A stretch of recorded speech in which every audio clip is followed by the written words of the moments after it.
Society judge ചെയ്യുമോ എന്നുള്ള പേടിയുണ്ട്. നമ്മൾ ആരാണ് ഇതൊക്കെ പറയാൻ? നമ്മൾ അവരെ അറിഞ്ഞിട്ടാണോ പറയുന്നത്? നമ്മൾ ഏറ്റവും കൂടുതൽ ഇൻസെക്യൂർ ആവുന്ന, പേടിക്കുന്ന ഒരു കാര്യമാണ് ആൾക്കാരെ ജഡ്ജ് ചെയ്യും എന്നുള്ളത്. വളരെ റീസെൻ്റായിട്ട് എൻ്റെ വീടിൻ്റെ അടുത്ത് നടന്നൊരു സംഭവമാണ്. ഒരു അമ്മയോട് ഒരു ഡോക്ടർ പറഞ്ഞു, നിങ്ങളൊന്ന് പോയിട്ട് സൈക്കോളജിസ്റ്റിനെ കാണിക്കണം. ആദ്യം കൂടിയിട്ടാണ് സൈക്കോളജിസ്റ്റിനെ കാണിക്കാൻ വേണ്ടി പറഞ്ഞു. അവർ നേരെ പോയിട്ട് ആത്മഹത്യ ചെയ്തു. എന്തുകൊണ്ടാണെന്നറിയോ?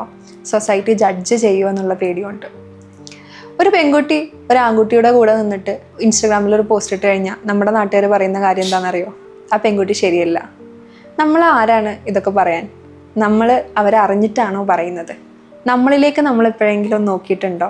അല്ലെങ്കിൽ നമ്മളെ എപ്പോഴെങ്കിലും നമ്മളൊന്ന് ജഡ്ജ് ചെയ്ത് നോക്കിയിട്ടുണ്ടോ? നമ്മളെല്ലാത്തിലും പെർഫെക്റ്റ് ആണോ?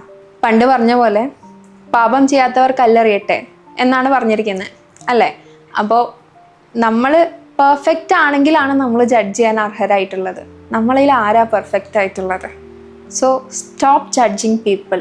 അവരവരുടെ ലൈഫ് എൻജോയ് ചെയ്ത് ജീവിക്കട്ടെ. അവരെന്തോ ആയിക്കോട്ടെ, അവരെങ്ങനെയോ ജീവിച്ചോട്ടെ.